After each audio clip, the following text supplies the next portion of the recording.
प्रसिद्ध उद्योगपति रतन टाटा का अंतिम संस्कार बृहस्पतिवार की शाम मध्य मुंबई स्थित एक शब्दाग्र में पूरे राज्य के सम्मान के साथ किया गया।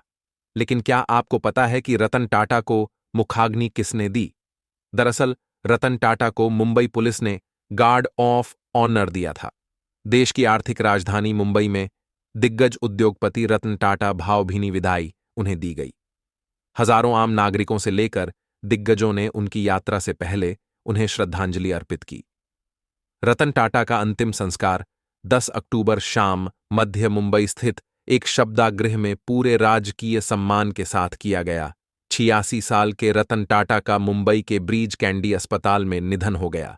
शब्दागृह में मौजूद धर्मगुरु का कहना था, अंतिम संस्कार पारसी परंपरा के ही अनुसार किया गया, लेकिन पारसी परंपरा के मुताबिक जो अंतिम संस्कार की विधि थी उसे बदला गया। करोड़ों लोगों के प्रेरणा स्रोत रहे। बिजनेसमैन रतन टाटा पंचतत्व में विलीन हो गए। रतन टाटा पारसी समुदाय से संबंध रखते थे, इसलिए उनका अंतिम संस्कार दफनाकर या अग्निदाह संस्कार से नहीं किया गया, बल्कि विद्युत शवदाह यानी इलेक्ट्रिक अग्निदाह से किया गया। इससे अलग अगर बात करें पारसी धर्म में अंतिम संस्कार के तरीके की, तो पारसी धर्म में किसी की मृत्यु के बाद उसके शव को प्रकृति को सौंप दिया जाता है। अंतिम संस्कार के इस तरीकों को टावर ऑफ साइलेंस कहते हैं। रतन टाटा के परिवार ने इलेक्ट अग्नि 10 से उनका अंतिम संस्कार करने का फैसला किया था। दूसरी तरफ बात करें पारसी धर्म में अंतिम संस्कार के नियम की, तो यह बहुत अलग होता है। रतन टाटा के अंतिम संस्कार के तरीकों पर बहुत चर्चा हुई।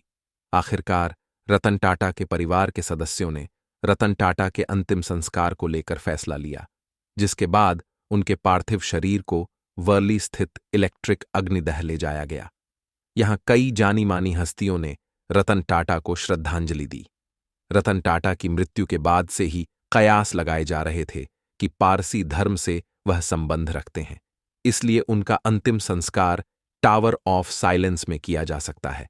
लेकिन उनके परिवार ने पारसी धर्म के अंतिम संस्कार के इस तरीके का अनुसरण नहीं किया।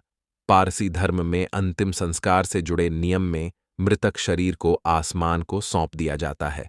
पारसी समुदाय का मानना है प्रकृति ने हमारे शरीर की रचना की है, इसलिए इस शरीर को वापस से प्रकृति को सौंप देना चाहिए। पारसी समुदाय के लोग पर्यावरण प्रेमी माने जाते हैं। उनका मानना है मरने के बाद भी मनुष्य का शरीर प्रकृति के काम आ सकता है, इसलिए वह शव को गिद्धों के हवाले कर देते हैं, जिसे टावर ऑफ साइलेंस कहते हैं।